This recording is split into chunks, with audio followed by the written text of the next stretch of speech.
Bueno, el día de hoy vamos a hablar acerca de establecimiento de límites como parte del programa de Escuela para Padres. Voy a comenzar con esta frase que me pareció pertinente, porque al inicio, para platicar sobre el establecimiento de límites, quiero hablarles también acerca de cuáles son los componentes principales de las familias, ¿de acuerdo? Entonces, voy a dar lectura. Las cosas vivas tienden a unirse, a establecer vínculos, a vivir unas dentro de otras, a regresar a ordenamientos anteriores, a coexistir cuando es posible. Es el curso del mundo y es el curso de cada familia, ¿de acuerdo? Entonces, quiero comenzar hablándoles acerca de la unidad principal o la unidad más básica, diría yo, de los modelos de la dinámica familiar o de los modelos familiares con respecto a modelos estructurales de la terapia familiar sistémica, ¿de acuerdo? Esta presentación está basada justo en ese enfoque y vamos a comenzar con un término que se llama olón. Olón es un término que se acuñó hace ya muchos años, haciendo referencia a todo y a una parte. ¿A qué me refiero con esto? Olos hace referencia a todo y la terminación on a un protón o a una partícula. De este modo, estos autores que formaron parte de la base de la terapia familiar sistémica indican que la base principal, bueno, la partícula más básica de la dinámica familiar de una familia es un individuo. Y lo ha llamado Olón, ¿por qué? Porque forma parte de un todo, pero también hay que partir de esa individualidad.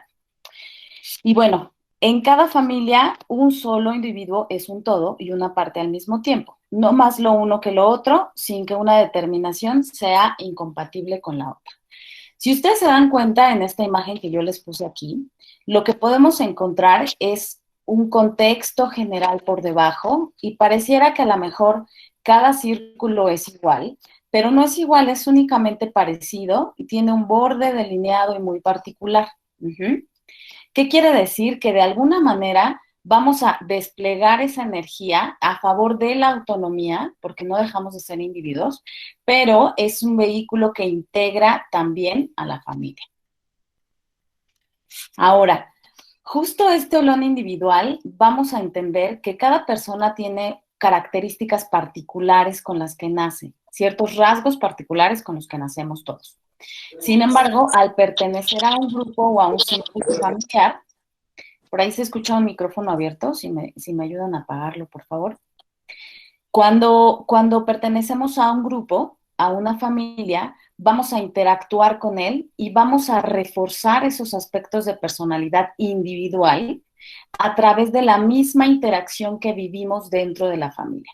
Esto es lo que se define como un proceso circular que vamos a ir reforzando de manera recíproca. ¿De acuerdo? En este olón individual, en este individuo, se favorece o se fortalece el concepto de sí mismo en el contexto, ¿de acuerdo? Dentro del contexto, vamos a ir fortaleciendo el concepto de mí mismo con base en mis propias características, pero nutrido por mi grupo de pertenencia particular. Mi grupo de pertenencia particular, siempre el primero, el más básico, es la familia. ¿De acuerdo? Y en este olón individual, pues vamos marcando un montón de pautas que vamos a aprender alrededor de ese contexto. ¿Sale? Vamos a ver ahora cuál es el siguiente componente. Ajá, parecería que vamos, incluso váyanlo observando así, vamos creciendo, ¿no? En este término de la familia, ciertos componentes que se van haciendo cada vez más grandes. Aquí llegamos al olón conyugal. El olón conyugal no quiere decir que ya es una pareja consolidada, un matrimonio. Dentro de los olones vamos a hablar acerca de la funcionalidad o del rol que representa cada grupo o cada partícula, ¿sale? Entonces, ¿qué es lo que vemos aquí? Bueno, cuando una pareja se forma, es importante que hagamos conciencia de esto. Cada una de las partes que tenemos aquí viene con una historia particular, características o rasgos de personalidad particulares. Luego tenemos una historia particular, pertenece a una familia diferente de esta otra persona. Una familia que tiene sus propias reglas, sus propios límites, sus propias tradiciones, sus historias, costumbres. Y luego tenemos aquí a esta otra persona con una historia distinta, con rasgos de personalidad también distintos. Sin embargo, habrá algo que los una, probablemente se gusten físicamente, socialmente, tengan características parecidas, tengan características en común, y eso provoca que poco a poco vayamos generando una unión. ¿Qué es lo que ocurre en una persona, en una pareja o cuando se va formando una pareja? Cada persona debe resignar una parte de sus ideas y de sus preferencias. ¿A qué me refiero con esto? Vamos perdiendo un poco de nuestra individualidad, pero vamos ganando un poco de la pertenencia a este nuevo grupo. Cuando vamos perdiendo esa parte de individualidad, ¿a qué me refiero? Bueno, pues a lo mejor a mí me gusta salir con mis cuates todos los jueves a jugar dominó, pero resulta que ahora no todos los jueves puedo salir a jugar dominó porque a lo mejor puedo pasar por mi novio o puedo pasar por mi novia, ¿no? O puedo compartir de vez en cuando. Vamos a ir dejando poco a poco esa parte de individualidad sin que renunciemos por completo a ellas, ¿de acuerdo? ¿Qué pasaría si yo no renuncio a dejar una parte de mi individualidad? Lo que va a ocurrir es que se va a generar una relación asimétrica, ¿no? Donde uno da mucho y el otro da poco. Y es como una liga donde de un lado se jala más que del otro. En algún momento esa liga se va a soltar, ¿sale? Entonces, cuando formamos una pareja o cuando se forma este olón conyugal, vamos dejando una parte de individualidad y vamos ganando pertenencia. Es lo mismo que ocurre cuando formamos una familia un poco más grande. Seguimos siendo individuos donde se respeta esa individualidad, pero tenemos que ir ganando pertenencia, dejando un poco o dejando a un lado esa parte de individualidad, ¿de acuerdo? Es importante que pongamos atención en cómo hemos ido formando estos olones conyugales o estas uniones de pareja, independientemente de si es el padre o la madre de mi hijo o no. ¿Por qué? Porque estas formas, estos solones conyugales, van a formar parte del primer modelo de referencia de los hijos, ¿de acuerdo? Aquí es donde ellos van a aprender qué es de manera esencial lo que tengo que respetar del otro, lo que tengo que respetar de mi pareja, la pareja que puedo o no aceptar, los rasgos característicos que puedo o no aceptar, la parte de individualidad que puedo o no renunciar, ¿de acuerdo? Hace ratito les decía yo que hay una parte de individualidad que debemos perder para poder pertenecer a esta nueva unión conyugal. Sin embargo, ¿qué pasaría en una relación asimétrica donde yo pierdo toda mi individualidad por poderme unir o pertenecer a este nuevo vínculo, ¿no? ¿Qué es lo que pasaría? Ah, pues entonces empiezo a perder cosas individuales que no debo perder, ¿no? Como puede ser situaciones donde agredan o yo ceda ese poder para que agredan mi dignidad, situaciones de violencia o situaciones donde se vuelve una relación poco recíproca, ¿de acuerdo? Estas uniones o estos olones conyugales de manera inicial son el primer modelo de referencia que observan los hijos para formar no solo relaciones de pareja, para formar también relaciones que tienen un vínculo íntimo, ¿sale? Entonces, ya que formamos esta pareja o este olón conyugal, la base primordial de la interacción son los límites. Si ustedes se dan cuenta, aquí les tracé un pequeño marco con líneas punteadas. Fuera de este marco de líneas punteadas tenemos a la familia extensa, a los amigos e incluso a los hijos. En este sentido, por ahí hay un micrófono abierto, si me pueden ayudar a apagarlo, por favor. En este marco, fuera de este contorno, les puse a la familia extensa. Y les decía, la base de la interacción de la pareja siempre son los límites. Cuando la familia extensa o la familia política, los abuelos o bueno, los suegros en este caso, los tíos o los cuñados o etcétera, pueden emitir opiniones, hacer juicio y eso representa un cambio conductual dentro de la pareja. Lo que va a provocar dentro de la pareja son conflictos y discusiones, ¿no? Si lo mismo sucede con los amigos, pues bueno, lo mismo va a suceder aquí, conflictos y discusiones. Y también es importante que incluyan a los hijos, ¿no? Aquí hay algo trascendental que debemos saber. Nosotros podemos ser hijos, podemos ser padres, podemos ser pareja, uh-huh, y formamos parte de un rol diferente en cada uno de ellos. Y cada uno de ellos amerita un límite diferente. Si existe, aunque los hijos son parte de nuestra familia, son parte de otro olón, de un olón familiar completo, parental, sí forman parte de nosotros, pero hay situaciones dentro de la pareja, dentro del rol de pareja, que los hijos no deben intervenir, ¿de acuerdo? Ese límite debe estar marcado para que esta relación de pareja pueda ir avanzando con base en los propios principios que defina cada pareja, ¿de acuerdo? Al ratito que sigamos viendo el establecimiento de límites, ustedes se darán cuenta que no hay una receta particular para cada familia en el establecimiento de límites. El establecimiento de límites se va demarcando en la medida en la que yo conozco cuáles son mis valores y mis valores son compatibles con los de mi pareja y con los de mi familia. Cada familia tiene reglas y límites distintos. ¿Por qué? Porque los valores, el contexto, las tradiciones son distintas para cada familia, ¿de acuerdo? Entonces, no hay una regla específica o una receta específica que tengamos que seguir al pie de la letra en cada familia, porque cada familia es diferente. Sin embargo, es importante que ustedes sepan que cuando hacemos una unión, un vínculo afectivo íntimo, es necesario que se vayan marcando esos límites de manera muy clara. Ahora, les platico, no existen relaciones saludables sin el establecimiento de límites, ¿de acuerdo? Entonces, ya que avanzamos un poco con este olón conyugal, vamos a avanzar entonces para que conozcan un poquito más de qué es lo que sigue, ¿no? Vamos a ver ahora el olón parental. ¿Qué quiere decir? Esta unión de los padres con los hijos. Ya vimos que hay un vínculo, ya vimos que hay un olón individual, que soy yo como parte de una familia. Ajá. Ahora ya vimos que puedo tener un rol con mi pareja, que funciona de una manera diferente. Este es un olón parental.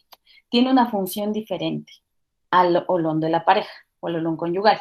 Este olón parental hace referencia a la crianza de los hijos y las funciones de socialización, ¿de acuerdo?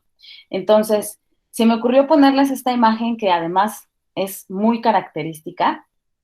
Dentro de este olón parental, a veces sin darnos cuenta, es lo más claro que sucede. Ajá. A pesar de que yo pueda referir o decir o dar instrucciones de una manera diferente a mi hijo, lo que vamos a tener es que el hijo aprende lo que observa, ¿no? Aprende del ejemplo. Entonces, en este olón parental, los hijos van a aprender de aquellas personas que poseen más recursos y más fuerza. ¿Que quiénes son? Pues sus padres. En este olón parental es importante que les diga, no necesariamente son los padres. Uh-huh. El olón parental incluso lo pueden formar los abuelos o incluso a lo mejor los tíos. Es una función de crianza, ¿de acuerdo? Y es importante que les diga, deberían, en un mundo ideal, de ser los padres. Sin embargo, también tenemos madres con un hijo mayor que forma parte de ese olón parental. Ajá. Entonces, este olón parental lo que va a hacer es que modela el sentido de lo correcto. Ajá. Y el hijo va a aprender a vivenciar cuál es el estilo de afrontamiento ante los conflictos, cómo voy a negociar a través de esto con el mundo. Uh-huh. Eso se vive en el olón parental y se enseña desde pequeñitos y se debe practicar cada vez que el hijo se va despegando un poco más de la dependencia de los padres. Cuando los hijos se van despegando de esa dependencia de los padres, lo que buscan es que afronten conflictos y hagan negociaciones. ¿Cómo van a ser las primeras negociaciones que ellos realicen? Tal cual como las vivieron en el olón parental. Tal cual como yo le puedo responder ante un conflicto a mi papá o a mi mamá. O cómo me hice responsable yo de ciertas situaciones, salí mal en la escuela, o llegué tomado a casa, o tomé lo que no era mío, o tomé, por ejemplo, un coche, ¿no? El coche de mi papá sin permiso. ¿Cómo respondí y cómo respondimos dentro de la familia? Eso va a llevar a los hijos a que se pueda extender o generalizar ese conocimiento a otros contextos. Entonces, es importante que podamos ver, en muchas ocasiones queda muy difuminado como la ropa sucia se lava en casa y esto lo hacemos en casa y lo manejamos así en casa. Sin embargo, sucede que ese aprendizaje lo vamos a llevar a otros contextos, ¿de acuerdo? Ahora, algo importante que siempre se platica y algo que ha sucedido a lo largo del tiempo es que hemos estado hablando mucho, mucho acerca de cuáles son los derechos de los hijos, ¿no? ¿Cuáles son los derechos de los adolescentes? Y se ha venido viendo a lo largo de la vida situaciones en las que los hijos, bueno, hay incluso amenazas, ¿no? No, pues es que si no me dejas, si no lo haces, te voy a acusar de maltrato, ¿no? Te voy a acusar de que no me dejas, o es una situación de violencia o de maltrato infantil. Y hemos ido perdiendo de vista que también los padres tienen una serie de derechos y obligaciones. Ajá. Dentro de esos derechos y obligaciones de los padres, eh, este modelo estructural de la terapia familiar nos indica que es un derecho de los padres tomar decisiones que atañen a la supervivencia del sistema. ¿Qué quiere decir? Que ustedes tienen derecho a mantener de manera saludable todo ese contexto y todo ese sistema familiar en el que van a vivir. Esto puede incluir dónde vamos a vivir, ajá, cuáles son los recursos que tenemos para vivir, cuáles son las escuelas a donde voy a inscribir a mis hijos. Yo se los digo, he visto papás que le dan la decisión a los hijos de elegir la escuela donde van a ir, ¿no? No, tú eliges, no, y el hijo va a elegir la escuela con respecto a, pues me gustan estos juegos o la escuela está bien padre, ¿no? Cuando hay decisiones o información que los hijos todavía no pueden analizar. ¿De acuerdo? Entonces, es importante que ustedes sepan que los padres tienen ese derecho. Es un derecho de poder hacer que ese sistema sea funcional. Ajá. Y si bien, como lo dice la lámina, los hijos también tienen el deber de crecer con libertad para investigar, ¿no? Para investigar, para indagar ciertas situaciones. No podemos vivir en un círculo o en una esfera completamente cerrada. Sin embargo, esto no lo pueden hacer los hijos si no crecen en un ambiente predecible y seguro. Ajá. Ellos necesitan un ambiente predecible y seguro. ¿Y eso qué lo demarca? Bueno, lo demarcan los límites, lo demarcan los mismos límites que ponen los padres. ¿De acuerdo? Y hay algo importante que siempre les digo, ¿no? En la medida en la que los hijos van creciendo, estos límites tienen que irse modificando. La familia es una entidad que no es estática y probablemente en algún momento vamos a poder ver que estos derechos de los padres, pues evidentemente, si los ponemos a ver cuando el hijo tiene 35, 40 años, pues probablemente sean poco funcionales, ¿no? O probablemente se conviertan en unos derechos muy patológicos al estar haciendo que se provea de tantas situaciones a una persona de 40 años, ¿no? Entonces, esto de los derechos de los padres son derechos que se van a vivir con respecto a la etapa de desarrollo en la que se encuentran los hijos, ¿sale? Bueno, vamos con la siguiente. Este es otro de los componentes de la familia, el olón de los hermanos. Si ustedes se dan cuenta, vamos haciendo un análisis particular de cómo nos comportamos con cada integrante de la familia, cuál es el rol que ejercemos con cada integrante de la familia.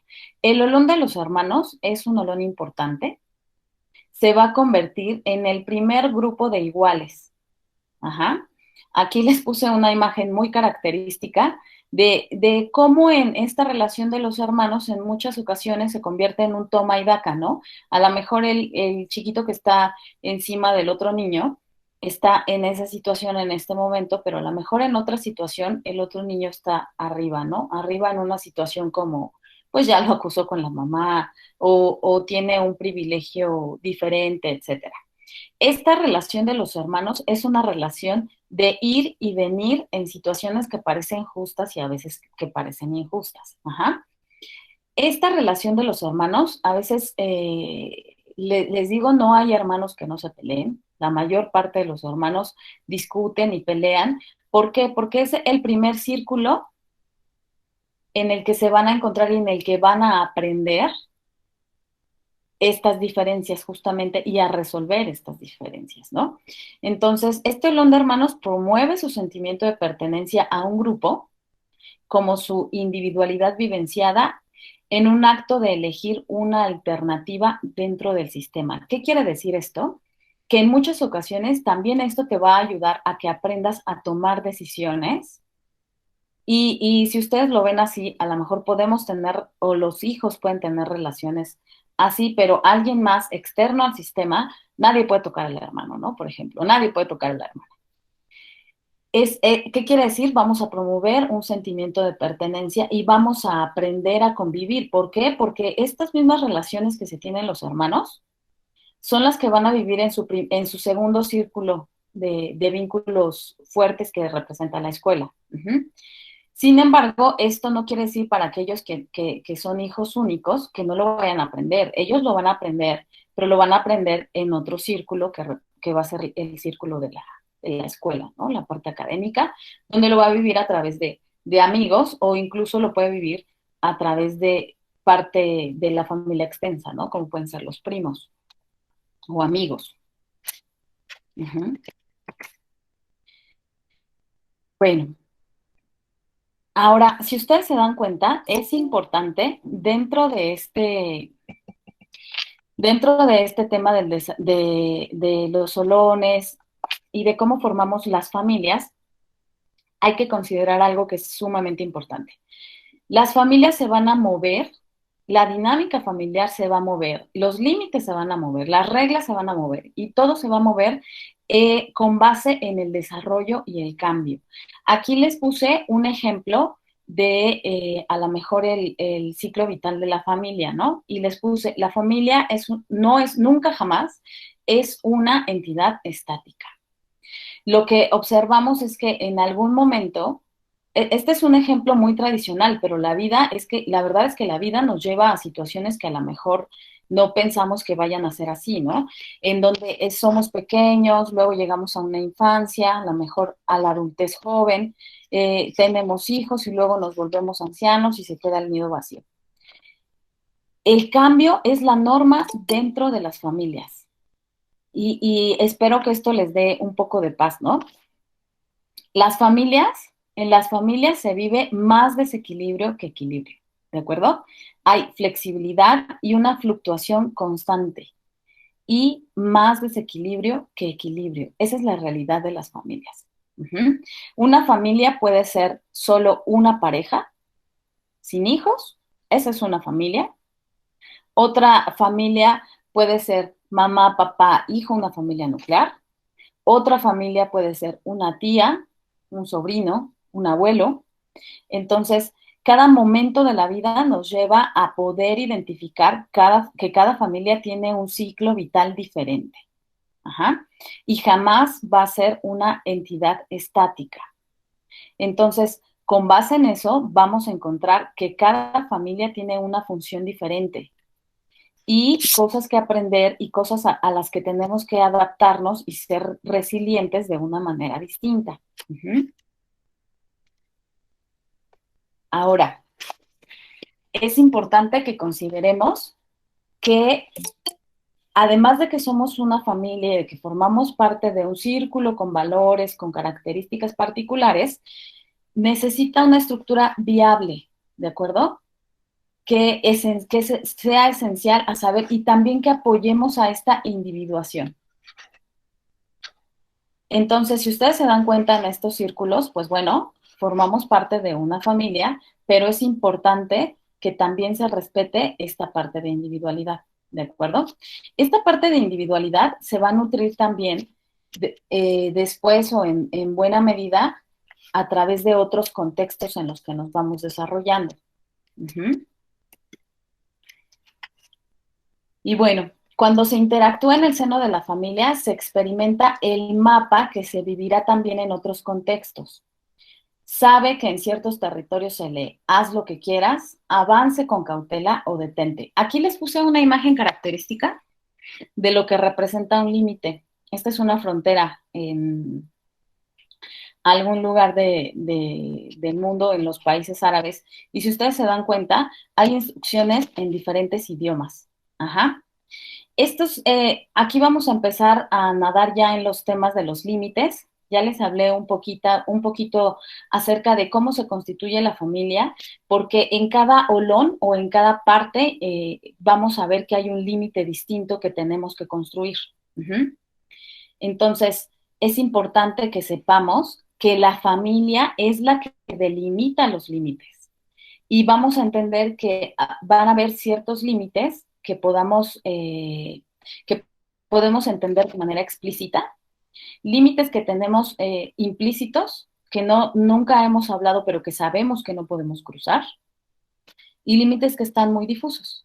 Entonces, esta interacción que se vive dentro de la familia lleva a los hijos a entender los límites que se pueden o no respetar en el exterior. Uh-huh. Ahora, ¿cómo es que los hijos aprenden o no a respetar este tipo de límites, no? Cuando un hijo no respeta un límite, hay que recordar que además estos límites se viven de manera diferente con respecto a la etapa de desarrollo en el que se encuentra cada chico. Uh-huh.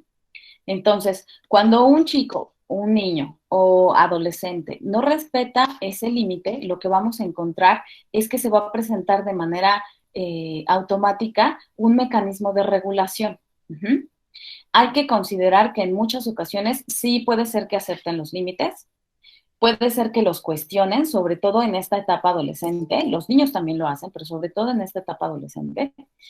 Y en otras busquen transgredir el límite. Ahorita en esta etapa de adolescencia, por ser adolescentes, lo que buscan es conocer hasta dónde puedo llegar yo como adolescente. Y entonces en muchas ocasiones puede ser que busquen transgredir ese límite. Sin embargo, cuando yo transgredo ese límite, pues ese límite generalmente trae una serie de consecuencias que pueden ser materiales y no materiales, ¿no? Una consecuencia es que, bueno, pues no tiene celular, ¿no? Sin embargo, otra consecuencia, además de esos límites que imponemos de manera material, otra consecuencia son situaciones afectivas, ¿de acuerdo? ¿Cómo me siento con respecto a que cuestione el límite, a que lo crucé? Ajá. Y en muchas de las ocasiones, estas sensaciones afectivas son las que promueven el respeto o que vayan empezando a aprender que hay situaciones que no se pueden transgredir. Ajá. Emociones como puede ser la culpa, la angustia, el miedo, ¿no? De lo que hicieron. Y cada integrante, al paso del tiempo, va a definir en diferentes niveles de conciencia cómo es el territorio que pisan. Ajá. Si ustedes se dan cuenta, y se los voy a decir así, sus hijos los conocen perfecto. Los leen mejor que un mapa. Ajá. Y puede ser que en muchas ocasiones ellos sepan mejor cómo se van a comportar ustedes, que ustedes conozcan cómo se van a comportar ellos. Uh-huh. Entonces, es importante que vayamos viendo que hay cosas que a lo mejor dejamos pasar porque pareciera que no son importantes, pero que van demarcando ese límite que ellos posteriormente pueden atreverse a cruzar. Uh-huh. Ahora, ¿qué será una familia funcional o disfuncional, no? Las familias funcionales no se definen por la ausencia de estrés, conflicto, problemas. Todas las familias, todas, en menor o en mayor medida, van a presentar situaciones de estrés, situaciones conflictivas, situaciones problemáticas, ¿de acuerdo? Esta funcionalidad en la familia se va a marcar con respecto a qué tan efectivamente puedo manejar esos conflictos. Y les voy a poner un ejemplo. Acá tenemos una fotografía, les voy a poner un video, espero que se vea, de una familia disfuncional. Ajá, aquí les puse el ejemplo de la familia peluche. La familia funcional, no, ¿cuál es la familia funcional? Es aquella familia que puede adaptarse a diferentes situaciones, exigencias y que va de manera constante evolucionando ante esas adversidades que se presentan en la vida. Como puede ser la misma situación que estamos viviendo actualmente con respecto a la pandemia. Ajá. Situaciones a las que nos hemos tenido que ir adaptando de manera constante y de manera clara, ¿no? Con valores individuales, con valores familiares. Y en algunos momentos puede ser que caigamos en crisis, sí, efectivamente. Cada familia tiene y va a tener a lo largo de esos procesos un sinfín de crisis que tenemos que atravesar. Las crisis no quiere decir que sean problemas que no se pueden solucionar. Siempre son oportunidades de ver las situaciones de una manera diferente para poder enfrentarlas. ¿De acuerdo? Entonces, déjenme ver si ya es posible que se vea el video. Veamos. Solo les voy a poner un fragmento. Bueno, acabamos de ver un ejemplo claro de cómo este olón conyugal va demarcando límites y ahorita que empecemos a ver los límites, vamos a quedarnos como con estas imágenes y con estos ejemplos de lo que representa la familia peluche. Que digo, es solo un ejemplo de lo que podemos ver como familia disfuncional. Se han roto un montón de límites dentro, y si ustedes lo han visto, si ustedes alguna vez han visto este programa de la familia peluche, se podrán dar cuenta cómo está constituida. Ajá. Cómo hay cómo se constituyó ese olón conyugal, cómo está el olón parental, cómo se encuentra el olón de los hermanos, ¿no? Me pareció que podía ser un buen ejemplo para el día de hoy. Ahora, ahora sí, vamos a ver qué son los límites y sus funciones. Los límites, aquí les puse en esta imagen, no existen relaciones saludables sin límites, no existen.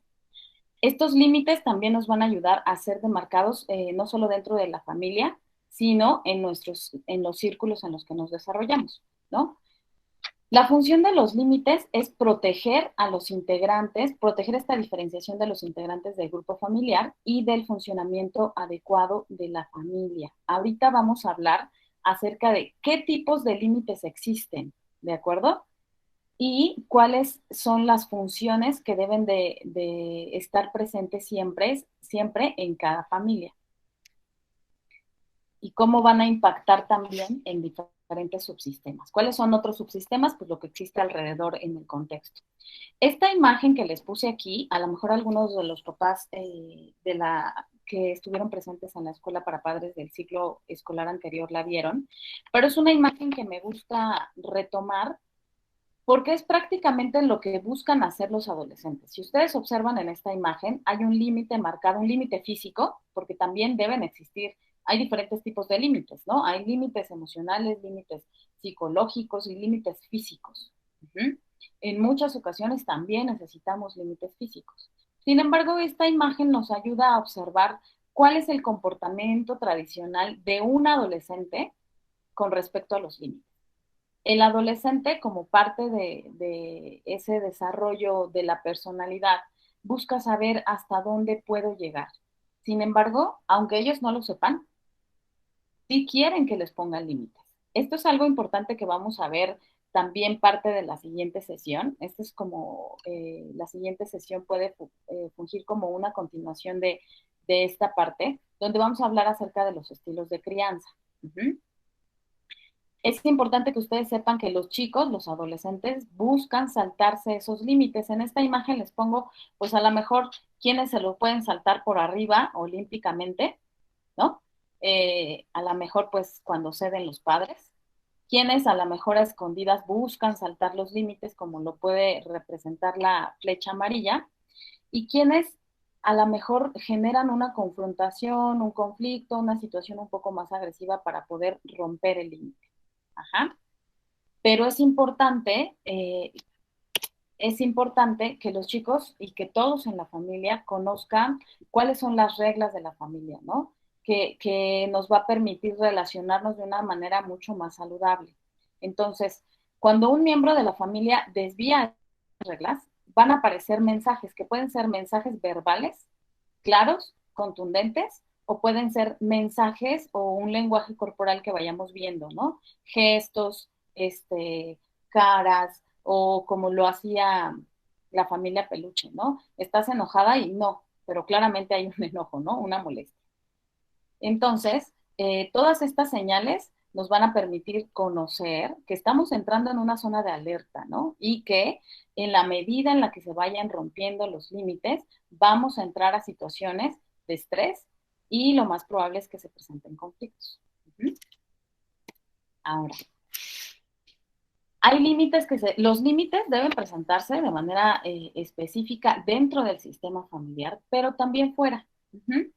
Cada subsistema, como les dije yo, el subsistema individual, conyugal, parental, fraterno, etcétera, deben establecer sus propios límites. Hace ratito les decía, pueden ser límites que sean explícitos o límites que sean implícitos. Lo más saludable es que vayamos haciendo explícitos cada límite. Puede ser que algunos no, ¿no? Y que por inferencia, pues si estoy en una relación conyugal o una relación de pareja, pues suponga que no debo ser infiel. Ajá, eso a lo mejor, pero habrá situaciones en las que hay que aclarar ciertos puntos, ¿de acuerdo? Vamos a hablar de diferentes características de los límites. Los límites claros son aquellos que definen la regla de interacción de manera precisa y contundente. ¿Cuál es la manera más precisa y contundente de expresar un límite? Es la expresión verbal. Ajá. Esta situación puede ocurrir así, y si ocurre, va a suceder tal, y si no ocurre, va a suceder esta otra cosa. Yo siempre les digo a los papás, eh, ustedes deben ser sumamente predecibles para sus hijos. ¿Por qué? Porque entonces les permiten a ellos que puedan tomar decisiones al respecto.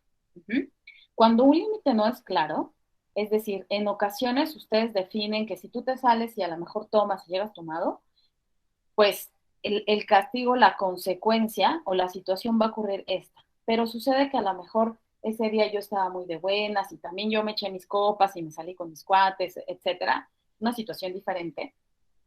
Y a lo mejor ese día decidan no establecer la consecuencia de la que se había hablado. Lo que va a ocurrir es que no les va a quedar claro el límite y entonces va a tener mucha más probabilidad de que se vuelva a presentar una situación como esa y que ellos vuelvan a cruzar ese límite.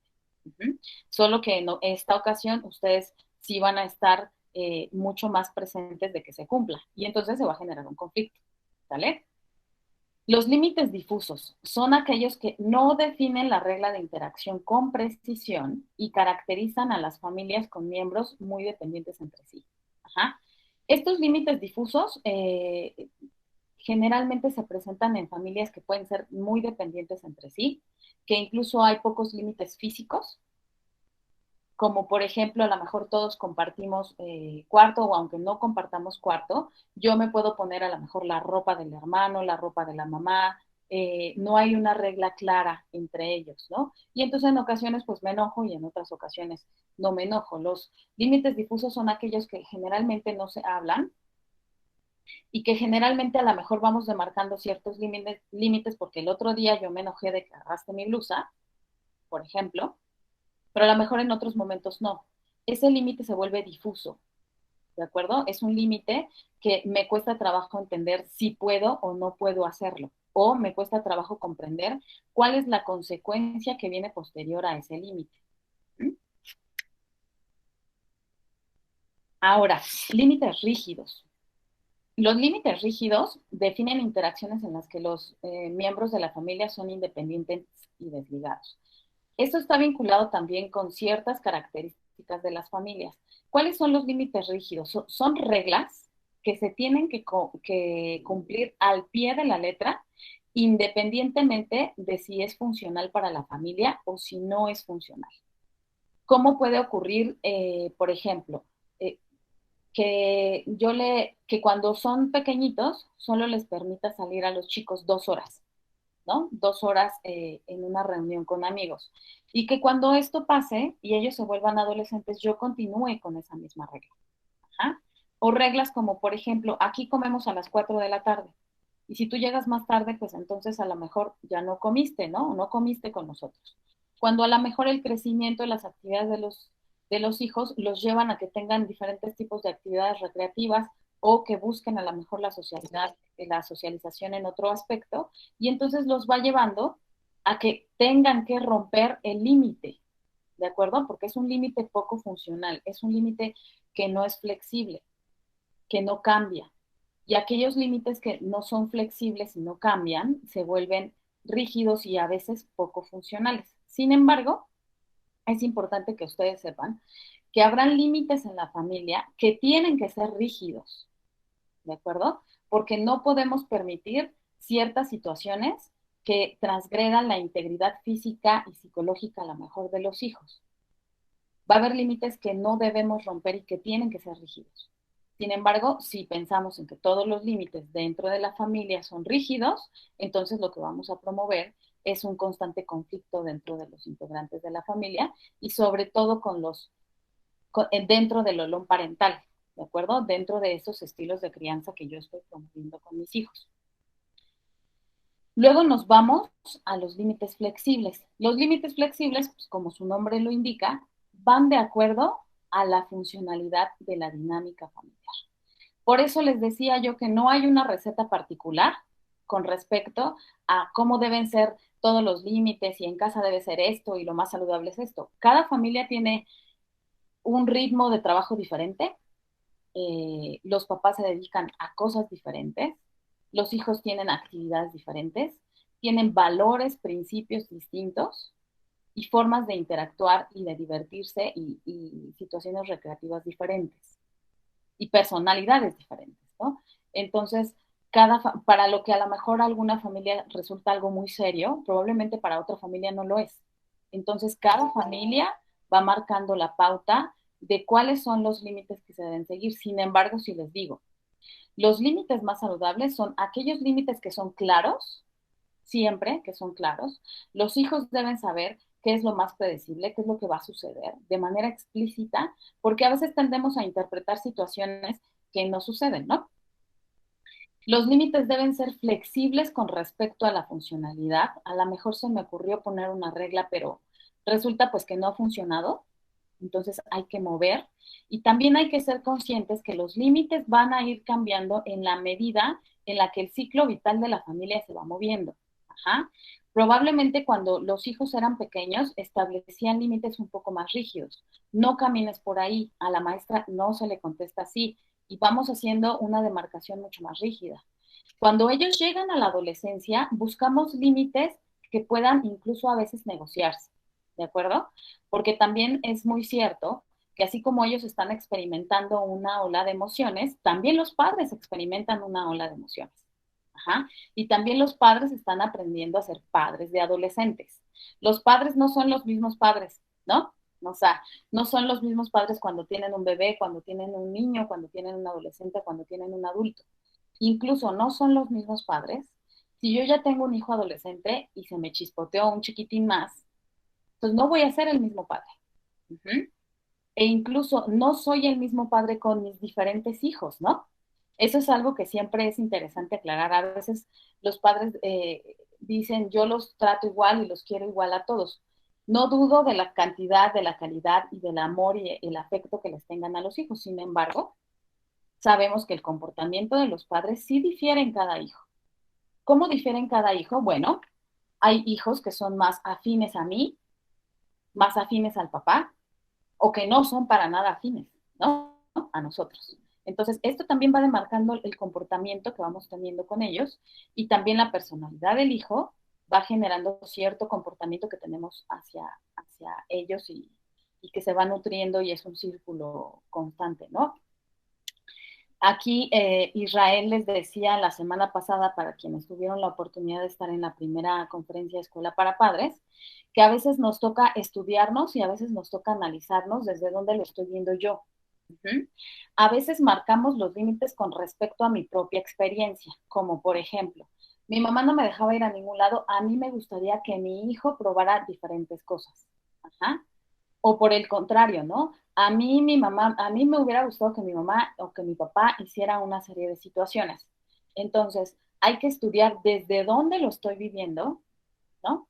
Claro que en mi propia experiencia de marca como soy, pero hay que distinguir qué cosas vienen de mí como papá, o sea, de mí como mi nombre particular, con mi olón individual, y qué cosas sí son para mi hijo, porque nosotros somos entidades diferentes a las de nuestros hijos. Entonces, siempre es importante concentrarnos también desde dónde vamos a establecer esos límites. Ajá.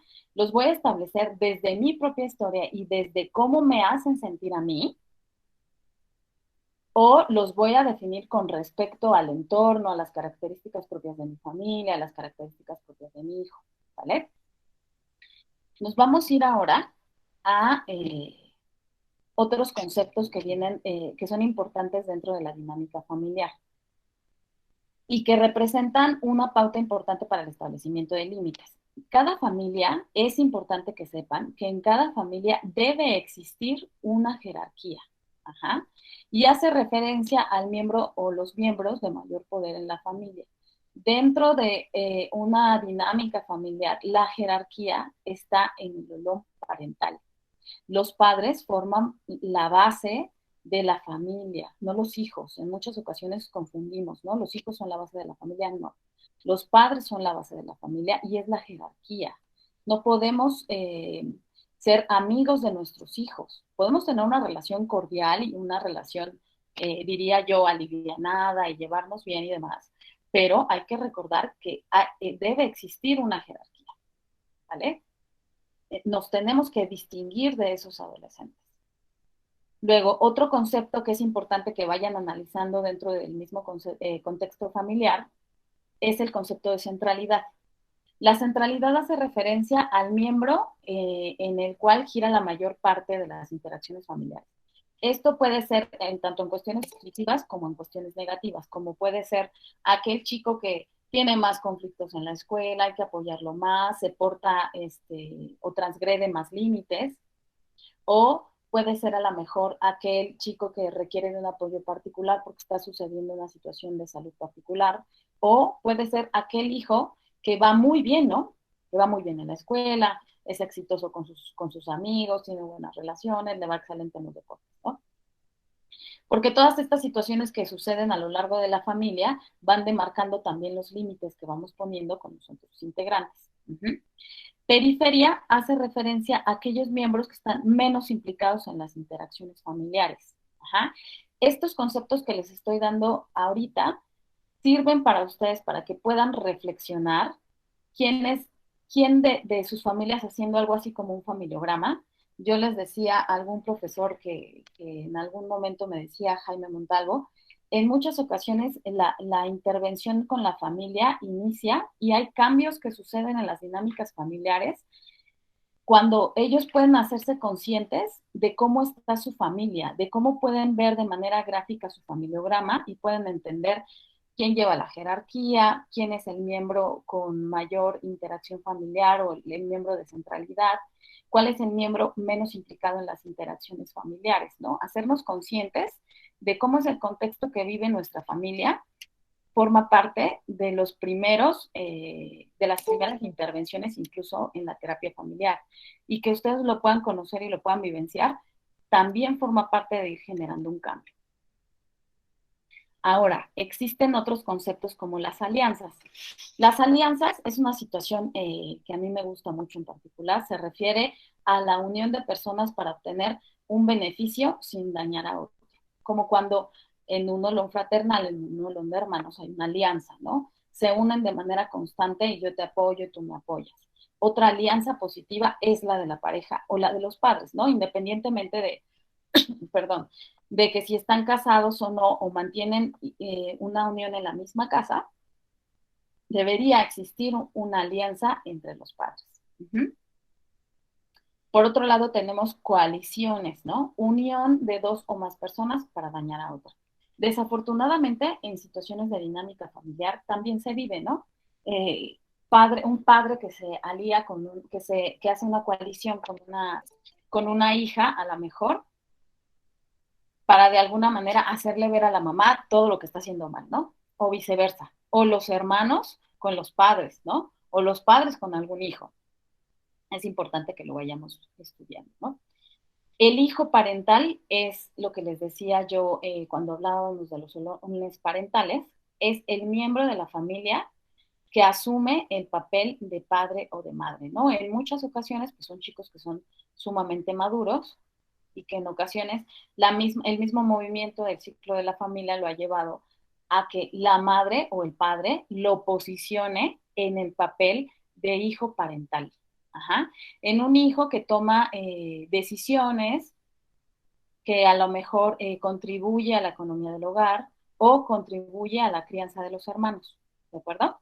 Es importante que vayamos viendo cada elemento que ocurre dentro de la familia. Ahora, vámonos ahora sí a los puntos clave para que podamos ir cerrando. Estos puntos clave son puntos muy concretos que pueden ser útiles para ustedes.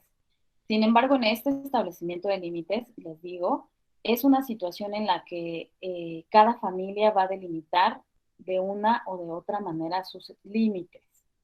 Y debemos hacer un análisis con todo lo que ya vimos, cómo establecí mi olón conyugal, cómo establecí mi olón parental, cómo es que estamos viviendo los límites dentro de la familia.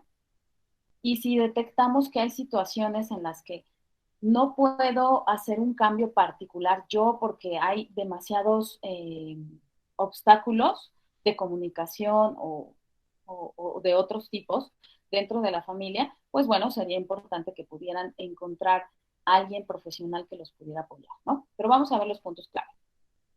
Bueno, para el establecimiento de límites hay que pensar desde dónde estamos imponiendo las reglas. En muchas ocasiones hay reglas o límites que están más enfocados en cómo moralizo yo la situación.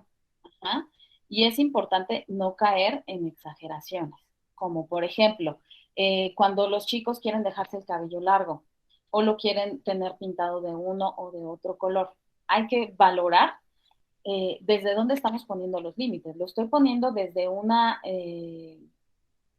situación donde a mí particularmente no me gusta cómo se ve, o desde le puede pasar tal cosa, hay que ver desde dónde lo estoy poniendo, ¿no? Desde dónde, desde mi propia historia, o estoy hablando con respecto a lo que puede suceder con mi hijo y es saludable para él. Ahora, les puse aquí algo que ya les había dicho dentro de la conferencia, sea un adulto, distíngase de su adolescente. Ajá. En muchas ocasiones caen en peleas como si fueran hermanos, ¿no? Como si estuviéramos hablando de un olón parental. Y en muchas ocasiones hay que recordar que está vinculado con el siguiente, de no caer en la trampa de la lucha del poder, ¿no? Hay que recordar que hay discusiones, crisis, conflictos que pueden ser útiles para poder hablarlo y delimitar un límite, valga esa repetición, de manera explícita. Sin embargo, hay que saber que hay conflictos y peleas que ya no son discusiones, ajá, que no nos van a llevar a ningún lado, que lo que van a provocar es que esa unión o ese vínculo entre padre, madre y hijo se vaya dividiendo y se vaya rompiendo cada vez más. Ajá. Hay que entender que el adolescente está aprendiendo a discutir, a confrontar situaciones que le generan emocionalmente algo, pero hay que recordar que los primeros en modelar cómo vamos a confrontar esas situaciones somos nosotros como adultos. Entonces, así como les decía a Israel en la sesión anterior, hay que construir el momento en el que se puede llevar a cabo. No caigamos en la trampa de la lucha del poder, eso se los repito, es importante, ¿no? En muchas ocasiones podemos decir, bueno, ¿realmente este conflicto es necesario? ¿O solo es porque aquí mando yo y entonces lo que yo digo se tiene que cumplir? Ajá. Otra cosa que es importante, que a lo mejor a ustedes como papás, a muchos les cuesta trabajo, es importante ver, no intente obligar a que se cumpla la regla. Le voy a decir por qué. A lo mejor cuando eran pequeños, cuando establecíamos límites cuando eran niños, era mucho más fácil obligarlos, ¿no? Ahorita están saliendo muchos videos de niñitos haciendo la tarea, ¿no? Y te haces la tarea y el niño llore y llore, en la mesa haciendo la tarea con la lágrima, ¿no?